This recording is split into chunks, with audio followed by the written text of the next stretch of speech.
Our farewell fest for the academic year 2023 and 24. So already అందరూ చాలా lot of enjoyment చేస్తున్నారు right.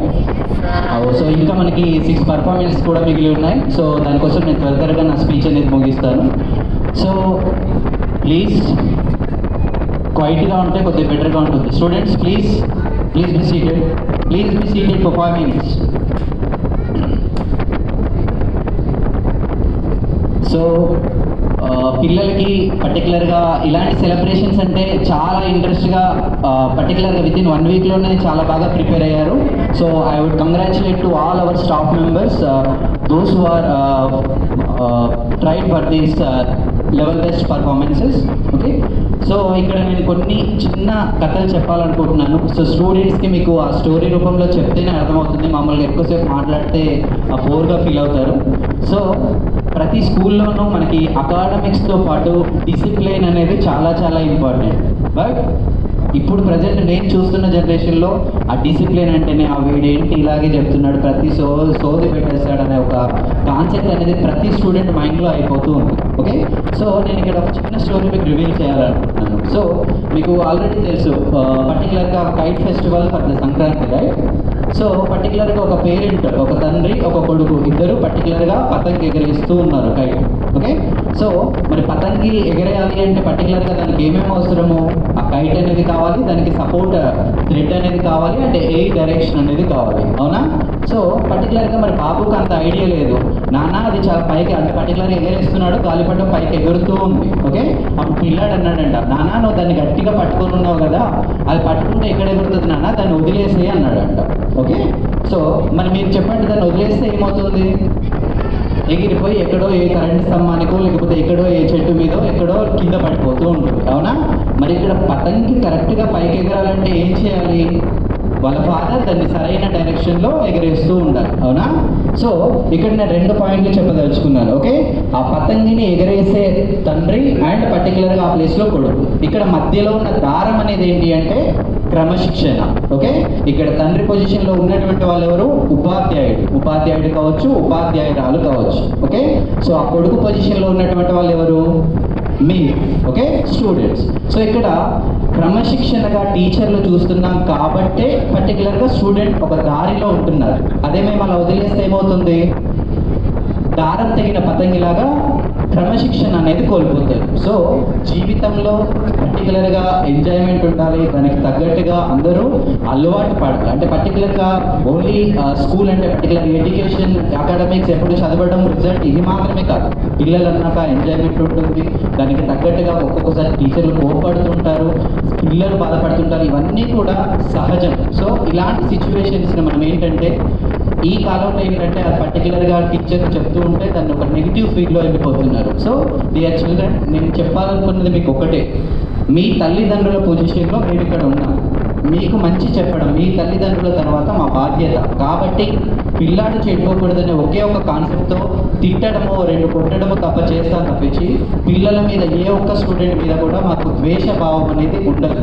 పర్టికులర్గా మీరు బాగుపడితే ఫలానా నా స్టూడెంట్ బాగుపడ్డాడు, ఒకప్పుడు ఇలా నా దగ్గర చదువుకున్నాడని గొప్పగా చెప్పుకుంటాం. అలాంటి స్థాయికి మీరు రావాలి అంటే టీచర్లు చెప్పే మంచి మాటలు అనేది మీరు వినిపించుకోవాలి. అలాంటప్పుడు మాత్రమే ఆ పర్టికులర్ పొజిషన్ అంటే చదువు నేర్చుకున్న ప్రతి వాడు అంటే ఇక్కడ ఫెయిల్ అయిన వాడు బాగుపడతాడు, పాస్ అయిన వాడు బాగుపడతాడు. కానీ ఒక మంచి పొజిషన్ రావాలి అంటే, మీకు ఒక 10 మంది నమస్కారం పెట్టే పొజిషన్ మీకు రావాలంటే దానికి హెల్ప్ అనేది ఏంటి? ఎడ్యుకేషన్. సో దీన్ని మీరు కరెక్ట్గా యూటిలైజ్ అనేది చేసుకోవాలి. ఓకే, సో ఇంకొక చిన్న కథ చెప్తాను. పర్టికులర్గా ఒక కాకి చెట్టు మీద ఉంది. ఒక కాకి చెట్టు మీద అక్కడ ఖాళీగా టైం పాస్ చేస్తూ బాగా టైంపాస్ చేస్తూ ఖాళీగా ఉందంట. ఓకే, అయితే కింద నుంచి ఒక కుందేలు అక్కడి నుంచి నడుచుకుంటూ వస్తూ కాకిని చూసిందంట.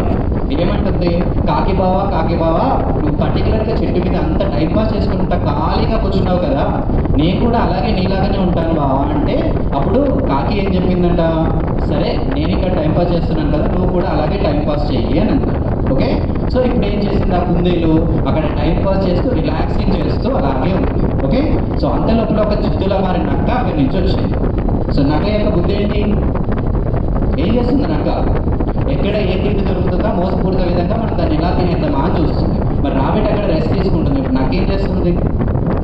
ఏం చేస్తుంది, దాన్ని లట్టుకోమని తినేస్తుంది. ఓకే, సో ఇక్కడ మీకు అర్థమైన నీకేమైనా ఉందా, ఏమైనా ఉందా? సో ఇది ఇద్దరు స్నేహితుల గురించి. అంటే స్నేహితులన్న వాళ్ళు ఏం చేయాలి, వాళ్ళకు మంచి చెప్పడానికి ప్రయత్నం చేయాలి. ఓకే, ఒకటి కాకి ఏం చేయొచ్చు, నాకు రెక్కలు ఉన్నాయి కాబట్టి ఏదైనా వస్తే నేను వెంటనే ఎగిరిపోతాను, నాకు ఆ ఛాయిస్ ఉంది, బట్ నువ్వు అక్కడ రెస్ట్ తీసుకుంటే నీకు అలాంటి ఛాయిస్ లేదు అని చెప్పాలి.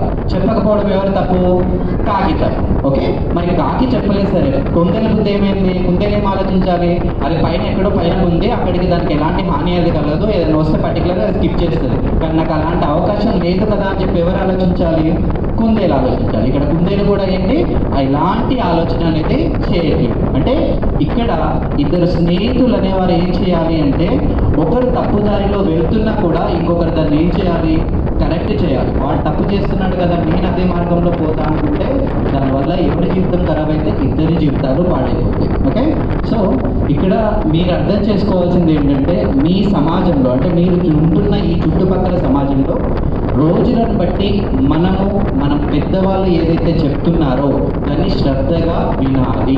ఓకే, సో ఈ కాలంలో ఏంటంటే పిల్లలకు చాలా ఓపికలు అనేది ఉండట్లేదు, ఏది చెప్పినా కూడా ఇరిటేషన్కి ఫీల్ అయిపోతున్నారు. ఓకే, సో పర్టికులర్గా అమ్మ కానీ నాన్న కానీ పర్టికులర్గా డ్యూటీ చేసి వస్తారు, ఏదో ఒక ఇంట్లో పని చేయమంటారు, నేను చేయనుకో అని చెప్పేసి గట్టిగా అరుస్తూ ఉంటారు వాళ్ళు. ఇవన్నీ దేని వల్ల వస్తున్నాయంటే because of only one thing, ఏంటది, కమ్యూనికేషన్. ఓకే, అంటే కమ్యూనికేషన్ మనల్ని ఎంత మంచి దారిలో తీసుకెళ్తుందో అంత చెడ్డ దారిలో తీసుకొస్తుంది. సో దీనికి మెయిన్ థింగ్ ఒకటి ఇంటర్నెట్, రెండవది మొబైల్ ఫోన్, మూడవది టీవీ. ఈ వ్యసనాలు అనేవి మీరు మానుకున్నప్పుడు ఆటోమేటిక్గా బాగుపడతారు. అంటే మొత్తమే వాడద్దు, అసలు వాడండి, దాన్ని ఎలా వాడుకోవాలో అలా వాడండి. మంచి మార్గంలో వాడుకుంటే బాగుపడతాం, చెడు మార్గంలో వెళ్తే అది ఇంకా చెడు మార్గం సైడ్ తీసుకెళ్తూ ఉంటుంది. సో ఈ బిహాఫ్ ఆఫ్ ది స్టేజ్ నుంచి నేను మీకు చెప్పాలనుకున్నదంటే, మీరు మంచిగా ఉండండి, మీ టీచర్ల పట్ల, మీ పెద్దల పట్ల, మీ తల్లిదండ్రుల పట్ల ఎవరైనా చెప్పినప్పుడు ఈ మంచి కొరకు చెప్తారు, దాన్ని వినండి. వాళ్ళు మంచి చెప్తున్నారా చెడు చెప్తున్నారా అనేది ఆలోచించి 1-10 సార్లు ఆలోచించి నిర్ణయం అనేది తీసుకోండి. అంతే తప్ప షార్ట్ టెంపర్తో ఏ నిర్ణయాలు పడితే ఆ నిర్ణయాలు తీసుకుంటే మీ జీవితాలు అనేవి ఆగమైపోతాయి. మీరు జస్ట్ 14-15 ఇయర్స్ ఆఫ్ ఏజ్లో ఉన్నారు. సో మీకు ఇది ఒక పర్టికులర్ పాత్, అంటే ఇక్కడికి 10th క్లాస్లో కంప్లీట్ అవ్వలేదు. మీ జీవితం అనేది ఇక మీదట ఇంకా ముందు చాలా ఉంది. మీరు ఎలాంటి మార్గాన్ని చూస్ చేసుకుంటారో దాన్ని బట్టి మీ లైఫ్ అనేది డిసైడ్ అవుతుంది. సో నేను ఈ స్టేజ్ దగ్గర నేను ఏం చెప్పాలనుకుంటున్నానంటే, ఇప్పుడు 10th క్లాస్ ఎవరైతే లీవ్ అవుట్ అవుతున్నారో, సో మీ స్టేజ్ అనేది ఇక్కడితో ఆగిపోకూడదు. ఓకే, మీ లైఫ్లో అనేది ఒక మంచి పొజిషన్లో నేను చూడాలని కోరుకుంటున్నాను. సో దానికోసం మీ నుంచి ప్రయత్నం అనేది చేయగలని ఆశిస్తూ థ్యాంక్ యూ.